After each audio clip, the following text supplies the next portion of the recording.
Here are 3 real listings in Sweetwater County, Wyoming. 40 acres for $14,999. 40 acres marked down from $25,000, $16,997. And 40 acres at under $425 an acre, with a line in the listing telling you there is no access to utilities, and another one admitting there appears to be a road, but no legal right to use it. That is the actual price of empty Wyoming. Not a ranch. 40 acres of sagebrush with no water, no power, and possibly no lawful way to drive onto it. The interesting question isn't why it's cheap. It's why almost nobody buys it anyway. We make videos about what places are actually like underneath their reputation. If that's your thing, subscribe. Today, we're counting down 10 Wyoming towns that emptied out and what happened to the land around them. A town that sold at auction for $900,000 and now has 0 residents, a school shut down by a well in its own football field. And at number 1, a town that finished building its high school gymnasium the same year it died. Stay for that one. It's the strangest thing in this state. Number 10, Lost Springs, Converse County, the town that fits in a minivan. 6 people. That's the whole population, confirmed by the 2020 census, spread across 0.09 of a square mile. It is also, technically, the fastest growing town on this list. In 2010, it had 4. The town incorporated in 1911 with about 200 residents, most of them working the Rosen coal mine nearby. The mine closed around 1930. There was no second industry, no highway junction, nothing to catch the fall. By 1960, the count was down to 5.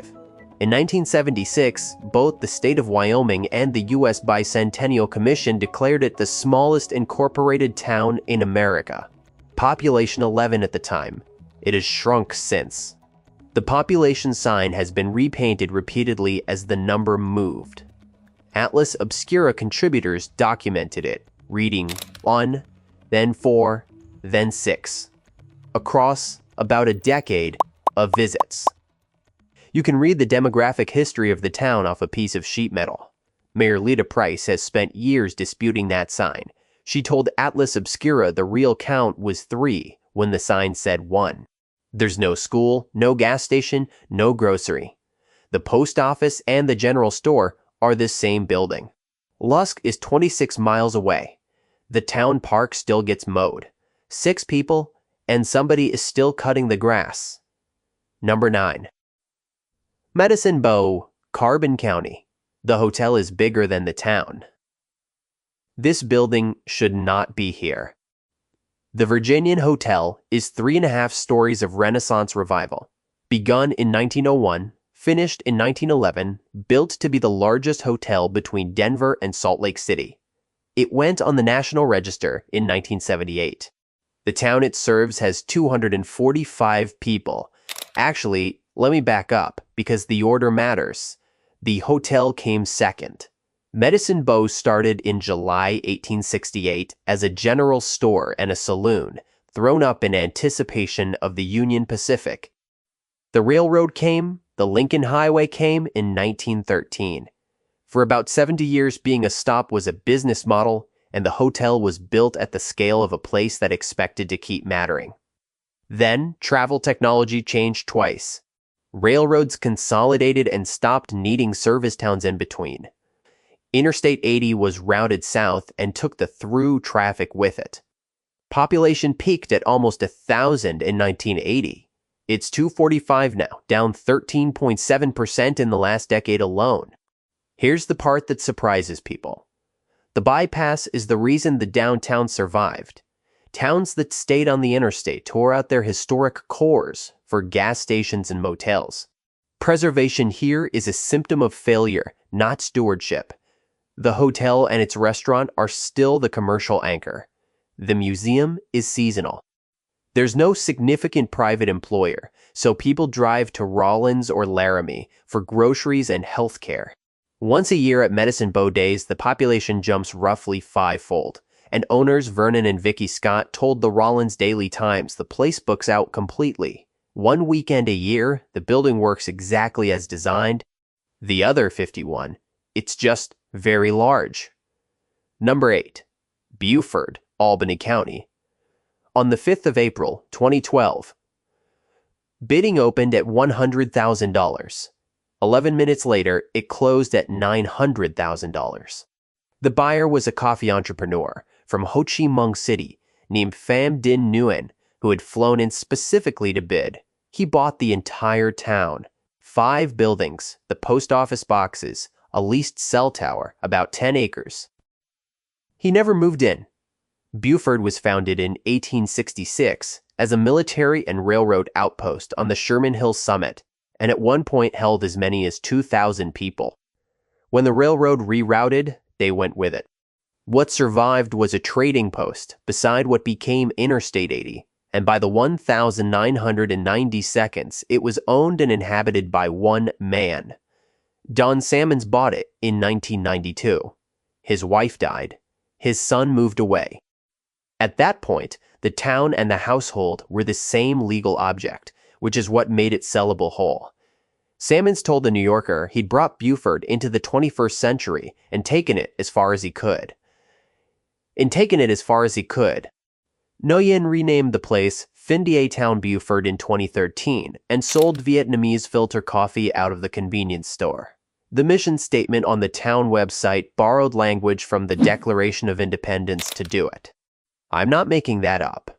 The on-site manager resigned in September 2017, and the store was boarded up. As of 2025, 0 permanent residents. And notice what that $900,000 actually proves.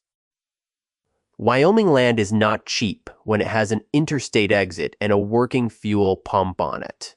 What's worthless out here is the isolation, not the dirt. That population sign is one of the most photographed objects in the state. It advertises a number that no longer applies to anyone. Number 7. Superior, Sweetwater County. 23 miles east of Rock Springs, on a bench at 7,070 feet, climbing away from the interstate toward the Continental Divide. In 1940, Superior and South Superior held 2,125 people between them. By 1950, 2,360. At peak, the town alone was over 3,000, pulled in by underground coal. Sweetwater County had more than 130 coal mines in that era. The 2020 census counted 184. The cause is specific, and it wasn't gradual. After the Second World War, railroads including Union Pacific converted from coal steam to diesel.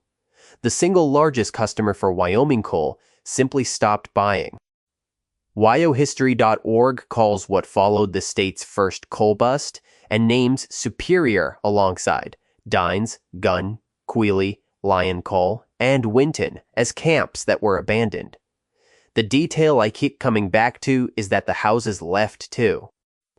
Coal companies facing property taxes on empty miners' homes sold them off for almost nothing, and buyers hauled the buildings away intact. To Rock Springs, Pinedale, Big Piney, Lander, Hudson. Some went to Idaho, Utah, Colorado. The Sweetwater County Historical Museum documents one specific house moved in from Superior in the 1952. Between 2010 and 2020, the town lost another 45.2% of what was left. There's no school. The kids ride to Rock Springs. The old Union Hall still stands. The town now markets its own vanished town site to visitors for treasure hunting, which brings people, but not residents. Its official website still describes 336 hardy souls keeping the ghost town alive.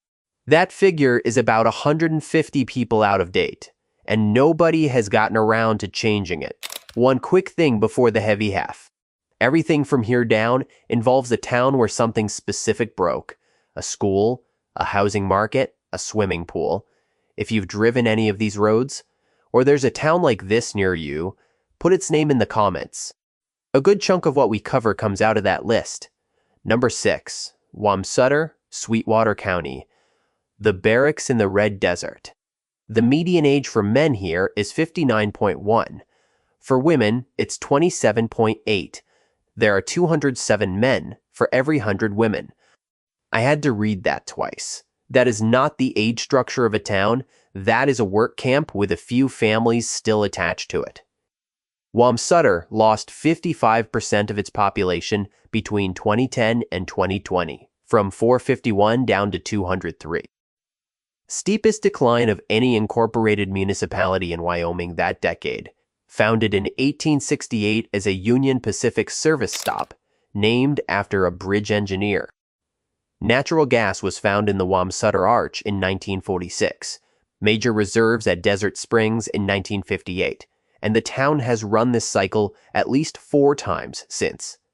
Every round brought workers who lived in trailers, man camps, and motel rooms. Which means the population could triple and then evaporate without a single house changing hands. The 2010 seconds collapse wasn't the gas running out. It was the difference between drilling, which needs hundreds of bodies on site, and production, which needs almost none. Town clerk Susan Carnes told the Casper Star-Tribune she remembered the population swelling to 1,500 and falling to around 200 when oil prices bottomed out. She said it during a boom while bracing for the next drop. And this is the county. Those $14,999 and $16,997 parcels I opened with are here, in this basin, mostly without utilities or legal road access. The land is cheap because WYOMING is what a town looks like out here. 2 transcontinental rail tracks run a few feet from the buildings. Trains pass at 50 miles an hour every few minutes, and none of them are stopping. Number 5. Shoshone, Fremont County. More than 1 million people drive through this town every year. WYOMING counts them. The population is 471. On the 10th of October 2018, the town demolished an entire block of its own downtown. Brick and stucco buildings, one with 1908 on the cornice, a former hotel, an old gamble store, some of it fire damaged. It had all sat vacant since at least 1979. 4 decades of empty gone in an afternoon, with residents standing in the street watching. Patty Collins, who'd lived there since 1974, told Oil City News it was bittersweet. Founded in 1905 on a railroad and a mineral.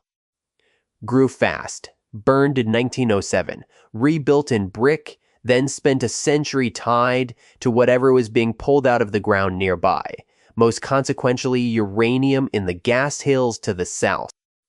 When uranium collapsed in the early 80s, the downtown emptied and stayed that way.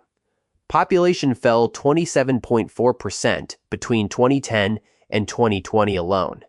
But, and I think this is what most coverage of Shoshone gets wrong, the town did not give up. It ran a calculation. A vacant lot is a better asset than a vacant building. It then bought the derelict Shoshone Motel and the empty Lip Rippers Tackle Shop, intending to clear both for workforce housing. The catch is the same highway that delivers the 1 million people. They're driving between Casper and Yellowstone. A junction town captures fuel sales and very little else. And Shoshone carries a reputation among travelers as a speed trap, which is a revenue strategy that actively teaches people not to stop. B. Etch. Yellowstone Drug, the malt shop. That was the one real reason to pull over. Closed about 15 years ago when a buyer tried to move it to Casper. The busiest building in town is the one people use to leave it. Number 4 is the one I'd argue about. Kemmerer, Lincoln County. It does not belong on a list called Empty Wyoming, which is exactly why it's here. Kemmerer is a coal town founded in 1899, the nation's first JC. Penny opened here in 1902. It followed the same curve as everything else on this list. 9.1% population loss between 2010 and 2020, down to 2,415, empty storefronts, and the Naughton coal plant announced in 2020 for full shutdown by 2025, years ahead of schedule, taking the future of the local mine and roughly 190 miners with it. That should have been the end of the entry. Instead, TerraPower, the company Bill Gates co-founded, chose Kemmerer for the Natrium reactor, first advanced reactor of its kind to break ground in the United States. Around 345 megawatts, able to ramp to roughly 500 using molten salt storage, built at the Naughton site. Here's the thing, they picked it because it was dying. The grid connections were already built. The transmission capacity existed. The workforce already knew how to run a power plant. What made Kemmerer worthless in 2020 is precisely what made it valuable in 2024. The land premise inverted. TerraPower expects up to 1,600 workers on site at peak across about 5 years. The city administrator expects a population spike above 50%. The council has approved 78 new homes and is weighing up to 240 apartments. The mayor hopes it settles near 5,000. One developer thinks it could reach 18,000. Through last winter, the motel lots looked empty by day and filled with work trucks by night, roughly 1,000 construction workers. Already in the area, in a town of about 3,000, before nuclear construction had properly started. Now the honest part. The city has already lost tens of thousands of dollars from its budget as coal revenue fell, so the growth arrives before the money does. The water and sewer system is aging. One of the main roads is still dirt. The administrator expects nearly half the workers to commute rather than move, which is the strain of a boom without the tax base of one. And 1,600 construction jobs are, by definition, temporary. John Sawaya, a retired shop owner who has lived there a long time, told High Country News he'd been watching the town since the railroad stopped using coal, and that people called it dead back then too. This is Kemmerer's fourth bet on an energy technology since 1899. Nobody in town is calling it a sure thing, and they're the ones who would know. Number 3. Midwest, Natrona County. The summer of 2016, Kelly Garbett watched a workover rig set up in her children's schoolyard while Halliburton trucks lined the street outside. She told Inside Energy it was terribly scary for parents, not knowing what was going on. What was going on, an abandoned oil well sitting in the middle of the school grounds was leaking gas into the building. The school closed for months. Midwest is 45 miles north of Casper, inside the Salt Creek Field, the oldest oil field in Wyoming. And it's the purest company town on this list. It started as a tent camp called Home Camp. Midwest Oil Company renamed and laid it out in 1924. Living on the field itself required being an oil company employee. In the mid-1920s, as many as 10,000 people lived in Midwest and the camps around it. The 2020 census counted 285, down 29.5% in a decade. Neighboring Edgerton, built for the people who didn't work directly for the oil companies, fell 21.5% to 153. For a century, the trade was fair. The field paid for the town. Then, the field aged wells, drilled before modern plugging standards were abandoned in place, and one of them sat directly in the schoolyard. A second sits behind the school, feet from the playground. That one isn't believed to have leaked. The school mascot is the Oilers. A decommissioned pump jack stands at the end of the football field as a tribute to the industry that built the place. About 100 feet away is the well that shut the school down. So the reason nobody wants property in Midwest isn't remoteness. It's that the ground underneath is a liability nobody has fully mapped. Buying cheap here means buying a house on top of infrastructure that predates the rules. That isn't a bargain, that's an unpriced risk. Midwest and Edgerton now share a school and a water system, and in 2024, the mayor was weighing sharing a police force too. Over in Edgerton, Pat Buskell, 75, told Cowboy State Daily at the post office that there's basically not much there anymore, and pointed out the empty lot where the bowling alley used to be. Two towns pooling what's left to keep one set of institutions breathing. Number 2. Hanna, Carbon County. This is where the premise of this video gets closest to true, and it's worth watching what true actually costs. In 2001, a family from Tyler, Texas bought a 4-unit apartment building in Hannah for $18,000 and rented the units at $350 a month. They've since bought 5 houses. At last count, reported by WYOMING, 19 homes in Hannah were in foreclosure. That's real. That's cheap. Now the rest of it, Hannah exists because another town died. In 1889, the Union Pacific mines at nearby Carbon were failing. So Mark Hanna, a UP board member, prospected north and found better coal. Carbon is a ghost town now. Hannah was built as a model company town. Rows of identical houses, company store, company scrip. It survived the 1950 foreclosure of the underground mines. It boomed again on 1,972nd strip mining, and on the strength of that, it built suburban 3-bedroom houses and a recreation center with a swimming pool, specifically to attract workers and their families. Then, Powder River Basin Coal, cheaper and closer to the surface, took the contracts. A consolidated Edison facility that might have employed 1,000 miners never appeared. The last issue of the Hannah Herald ran on the 23rd of January, 1985, under an editorial titled, "The Boom Was Great, but population went 2,288 in 1980, just over 1,000 by 1990, 841 in 2010, 683 in 2020. And here is the cruelest bit of timing on this entire list. The company had opened the houses to resident purchase shortly before the mines closed. Miners who had just bought their homes watched them resell at 1/3 of what they paid. Hannah turned its workers into homeowners and then made the homes worthless. Pam Paulson told Marketplace that some of them just left their keys on the counter and walked out. Today, Rollins is 43 miles west. The gas stations and grocery stores are closed. The Nugget Bar is one of the few things left. Much of the old town sits directly on top of the Hannah No. 4 mine workings. And the pool has been drained because a town of 683 can't afford to heat it or staff it. Mayor John Osling gives tours of it anyway. He told Marketplace they were scraping it down to repaint it.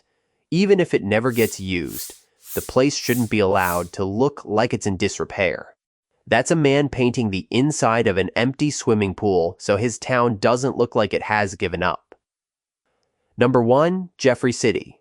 An asphalt street grid cracking under weather, laid out for thousands of people. Modernist apartment buildings from the 60s and 70s, standing, empty windows, dark boarded storefronts along a highway. Not the crumbling log and stone you expect from a western ghost town. A modern city, largely intact, with nobody in it. The Alliance for Historic Wyoming notes that's exactly why Jeffrey City feels different from every other ghost town in the state. It sits on the 125-mile stretch between Rollins and Lander, one of the emptiest road segments in the lower 48. Blink and you miss it. It began in 1931 as a homestead. A Nebraska couple came west because the husband had been gassed in the First World War and given 6 months to live. The wife started cooking for travelers and running 2 gas pumps once the highway came through. That accidental way station sat on uranium. When the Cold War created demand for yellow cake, the federal nuclear program built a city on top of it. At its apex, roughly 4,000 to 4,500 people, 3 bars, 2 banks, 3 gas stations, a bowling alley, a movie theater, a roller skating rink, its own newspaper, and a high school with an Olympic-sized swimming pool. And then, the town did the thing that makes this story hard to sit with. It committed. It was awarded its own school district in 1977. It built a new grade school, junior high and high school, by 1979. It finished a gymnasium in 1982. The mine closed in 1982. 3 Mile Island had ended the growth assumptions of American nuclear power, and cheap foreign uranium had undercut the price. Pathfinder announced layoffs in April 1980. 300 jobs gone by May. Western Nuclear cut 118 in August.